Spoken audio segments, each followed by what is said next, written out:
First of all எல்லாருக்கும் sorry, வந்து எல்லாருக்கும் லேட் ரிப்ளை பண்ணுறதுக்கு.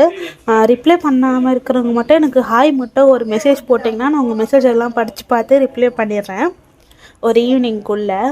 இப்போ வந்து நான் ஒரு நாளைக்கு ஒரு 4 to 5 ஆர்டர்ஸ் எடுக்கிறேன்னா அதை வந்து நான் பேக் பண்ணி டிஸ்பேச் பண்ணதுக்கப்புறம் தான் என்னால் அடுத்த 5 ஆர்டர் எடுக்க முடியும்.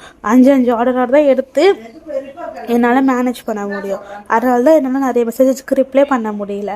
இப்போ ஆல்ரெடி ஆர்டர் பண்ணவங்க ப்ரைஸ் தெரிஞ்சவங்களாம் என்ன செய்வாங்கன்னா அவங்க ஃபோட்டோ மட்டும் அனுப்பிட்டு அவங்களே ஒரு கேல்குலேஷன் போட்டு அனுப்புவாங்க. நான் அதை வந்து ரீசெக் பண்ணுவேன், எல்லாம் கரெக்டாக அனுப்பியிருக்காங்களான்னு செக் பண்ணிவிட்டு ஓகேன்னு சொன்னேன்னா அங்கே பேமெண்ட் பண்ணிவிட்டு அட்ரஸ் அனுப்பிடுவாங்க. நான் உங்களுக்கு கொரியர் போட்டுடுவேன். அப்படி முடிஞ்சிடும். நிறைய பேர் என்கொயரி பண்ணுறாங்க, எப்படின்னா இதோட ப்ரைஸ் எவ்வளோ, இதோட ப்ரைஸ் எவ்வளோ. அதுக்காக தான் வாட்ஸ்அப் சேனலில் நான் எல்லாமே ப்ரைஸ் அப்லோட் பண்ணியிருக்கேன். இன்னும் கொஞ்சம் அப்லோட் பண்ணுறேன் ப்ரைஸ் டீட்டெயில்ஸ்லாம். ஏன்னா ப்ராடக்ட்ஸ் அதில் கம்மியாக தான் இருக்குது, எனக்கு புரியுது.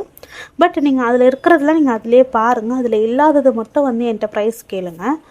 அப்புறம் மினிமம் குவான்டிட்டி எவ்வளோன்னு கேட்குறீங்க. நம்மக்கிட்ட மினிமம் குவான்டிட்டியில் நீங்கள் ஒரு ப்ராடக்ட்டை ஒரு டசன் எடுக்கணும், அவ்வளோதான். நீங்கள் ஒரு ப்ராடக்ட் மட்டும் எடுத்துகிட்டு அதுக்கு அதோட அமௌண்ட்டை பே பண்ணி ஷிப்பிங் பே பண்ணி வாங்கிக்கினாலும் அது உங்கள் இஷ்டம் தான். அப்புறம் புதுசாக ஆரம்பிக்கிறவங்க என்ன கேட்குறாங்கன்னா, நான் புதுசாக ஆரம்பிக்கிறேன், எனக்கு நான் வந்து எவ்வளோ இன்வெஸ்ட் பண்ணலாம், 500 கிடைக்குமா, 1000 கிடைக்குமா அப்படின்னு கேட்டாங்க. அவங்களுக்குலாம் வந்து டிபெண்ட்ஸ் ஆன் யுவர் பட்ஜெட். உங்களோட பட்ஜெட் எவ்வளவோ, இல்லை உங்களால் இவ்வளோ தான் இன்வெஸ்ட் பண்ண முடியுமோ அந்த அமௌண்ட்டுக்கு வர ப்ராடக்ட்ஸை நீங்கள் சூஸ் பண்ணி நமக்கு வந்து பர்ச்சேஸ் பண்ணிக்கலாம். அப்புறம் எல்லாருக்கும் அது வந்து வெரி வெரி சாரி. நான் நைட்டுக்குள்ள அதுக்கு ரிப்ளை பண்ணிடுறேன். எனக்கு எல்லாரும் ஒரு ஹாய் மெசேஜ் மட்டும் வாட்ஸ்அப்பில் இன்ஸ்டாகிராம்லேயும் போட்டு விடுங்க. I am very sorry.